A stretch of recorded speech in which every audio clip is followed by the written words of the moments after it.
guys, Erica here from Boss Babe Fit, where we show you guys how you can make healthy lifestyle changes to implement long-lasting results into your health and fitness routine. Now, what I want to talk about today is what is the best workout plan for women. I know there's a lot of information out there. You're going to be pulled in all these different separate ways, and you've probably done a lot of programs before, like 30-day quick fixes, quick challenges, 21-day fixes, whatever it is. There is tons of programs out there and tons of resources for free, but what I want to talk about is the right one for you. Lay a huge disclaimer because I want you guys to know that the right program for you is A, personalized to your body, your goals, your lifestyle, and it's probably the one that you're not doing. To make sense of that, your body is always adapting. We are complex creatures. So if you have been consistently doing the same plan for months or possibly years on and off, it's probably time to switch it up. One of my favorite things to do when I work out is switch up my routines, switch up my training styles. I've trained a lot of different styles. I've done a lot of different programs, and the best thing is switching that up to give your body some different stimulus. Our bodies will always adapt to the stimulus we're giving it. Just like in the gym, if we do the same amount of weight every single time we work out, our body will not change anymore. It's the overload principle in training. So what that means is you got to look at the cycles of your training style. And now when I work with clients, or I do programming for myself, I'm looking at what is my year going to look like. So I usually block it off in anywhere from 3 to 6 to even 8 months at a time, and I make a phase, and in that phase I'm going to be having specific goals. Okay, I used to just willy-nilly, summer's coming, I'm going to start doing more cardio, or fall's coming, I'm going to do no cardio, and I would just kind of randomly adjust my training or adjust my nutrition. But you need to look at the full picture and at least a year. So if I want to make sure that I'm prepared for a fat loss phase in summer or spring, I want to make sure I'm doing a really good muscle building phase and reverse diet in fall and winter. And that's usually how my cycle will go. So what I'm focusing on in my muscle building phase is a lot different than what I focus on in my fat loss phase. To just kind of sum it up for you guys, what I focus on in my muscle building phase is going to be things like muscle growth. So especially for women, I'm looking at putting on muscle in my shoulders. So I'm hitting shoulders nice and heavy, my upper back, and my glutes and my hamstrings, because that will give women more of that hourglass look, and make our waist look smaller than it is. So if you're searching for that hourglass look, you want to be putting on muscle in your shoulders and your lats, and also in your glutes and your hamstrings, and that's going to give you that bam, okay? I also focus on increasing the weight that I am lifting, so putting more weight on the machine, more weight on the bar, increasing my weight every single workout, write it down, track it, make sure that you know what you've done prior so that you can increase it as you go. A lot of people will stay stagnant, or they'll get comfortable with the weight that they're doing, and it will be hard, but it's not actually creating a new stimulus for your muscles, so that is important. I focus a lot on strength training.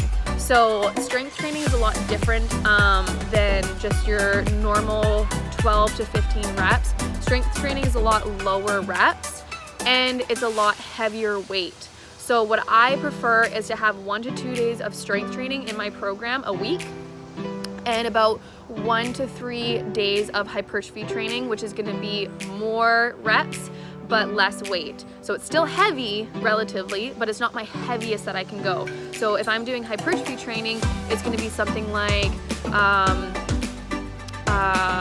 let's see, probably about 80% of my max, and I'm doing about maybe 8 to 12 reps, versus strength training is going to be anywhere from 3 to 6 reps, and it's going to be about 90 to even 100. Well, you never really get to 100% of how much you lift. That's another topic. But that's the difference there. So that fills up my weight schedule. My cardio is gonna be slowly reducing. So when I come out of a fat loss phase in summer, so September hits, I wanna come out of my fat loss phase, I don't just cut cardio.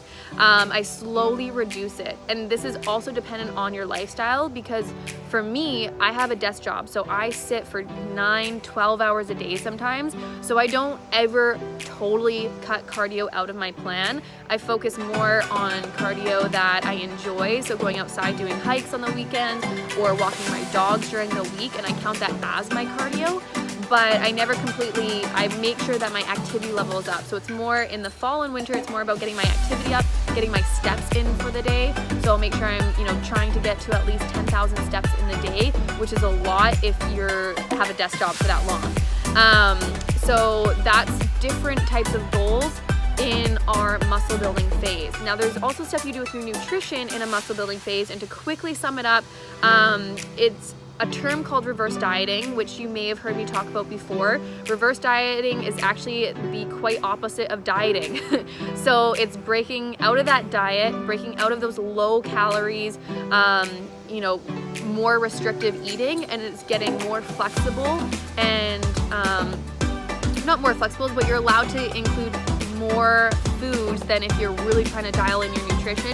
You're probably going to be choosing foods that are a little bit more whole foods, nutrient dense versus processed.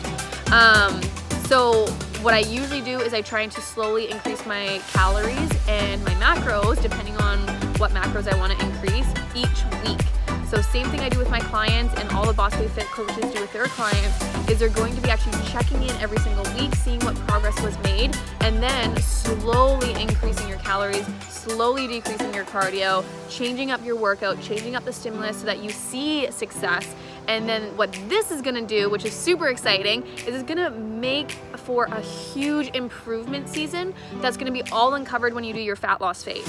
Because when you go into spring, you go into summer, and then you're starting to shred the body fat, then you're gonna see, wow, I never had full glutes like this before. I never had a big booty, or I never had capped shoulders, and they never looked like this before. And it's because you spent that time doing your reverse diet, maintaining or doing a muscle building phase, and really giving your body that chance to grow and develop, so that when you go into your fat loss phase, you're gonna see success, and it's gonna be a lot easier, and it's gonna be a lot funner. So that is our goal as coaches for any women that come to us, is we wanna make sure that we're setting you up for success and setting you up for long-term success. What I hate to see is when women, get onto a program, they see great results, and then they completely fall off, or they gain the weight back, or they gain even more weight back, and it just derails their life, because they just had so much satisfaction of getting to the point where they could be at, and then they come off. So quickly to sum up a fat loss phase, a fat loss phase is going to be anywhere from, it depends on if you're doing it for a competition, a show, or just for a lifestyle goal, but it could be anywhere from minimum 12 weeks all the way up to 26 weeks. It really depends. And so that whole phase, your main focus is fat loss. So it's gonna be a lot different than a muscle building phase or reverse diet muscle building phase. In this phase, you're going to be actually reducing your calories slowly over time. You're gonna be increasing your cardio slowly over time.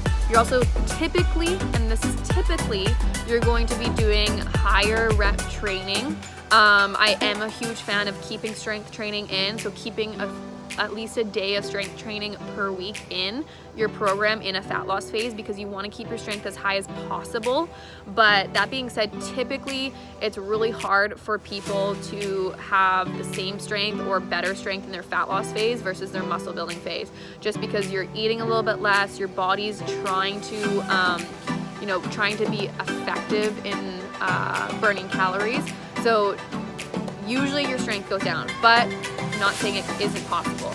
And just to kind of put into perspective, a lot of lifestyle things are going to change. So if you're doing a fat loss phase, I'm a huge fan of still keeping flexible with your eating, still following the 80-20 rule. 80% is whole foods, nutrient-dense foods. 20% is processed or less nutrient-dense foods, so that you don't have that all or nothing mindset or restrictive mindset, because that will lead to possible binge eating, possible mindset with drawbacks. So what I like to focus on with my clients is using that 80-20 rule in your fat loss phase. Now, I really just, last thing in this video, I really want to highlight that you should be trying to do both of these phases as healthy as possible. So what that means is there's a lot of people that will sacrifice a lot of aspects of health just because of the fat loss phase they're in. So you'll see this a lot with competitors. They'll go into a competition prep, and they'll just be miserable. Their emotional state is so erratic that they feel like crazy people, which is, you know, semi-normal, because when you're, you know, your calories are so low, you're depleting yourself so little, there is going to be somewhat of mood swings. I've experienced myself when I competed, but there are people that have overdone it and they become miserable people to be around, and it affects their relationships, it affects their family life. People don't want to be around them. People, like, they don't like to work out. It takes their satisfaction and pleasure out of their day. So really getting into an unhealthy mindset can happen to people when you aren't being conscious of doing it a healthy way. People will sacrifice their sleep. So some people will, and I'm guilty of this too, I've done this in the past. I've prepped while I was in school and working full time, and prepping or doing, you know, a competition is like having a part-time job. So I was sleeping very little, which definitely plays into, again, your emotional health, your mood, your energy. A lot of people will take on a lot of stress. Working out is a type of stress on your body. So if you are in a period of stress in your life, maybe you've lost a loved one, you're moving, you're changing careers, you're going to school, it might not be the best time to do a competition prep. Not saying you can't do a fat loss phase, because fat loss phase for lifestyle is very different than a competition prep. And I want to make that really clear to people. But what I want you to focus on in either cycle is keeping a healthy mindset, keeping all aspects of health in your view, and flexibility and consistency. That's really what it comes down to. If you can adhere to your program and you can be consistent with it, you will see results, and you will see results for the long term. And that is all I want for you, boss babes. So I hope that was helpful. Let me know if you have any questions, comment below, give it a thumbs up if you got anything from this video, and make sure to subscribe. I'll see you guys in the next video.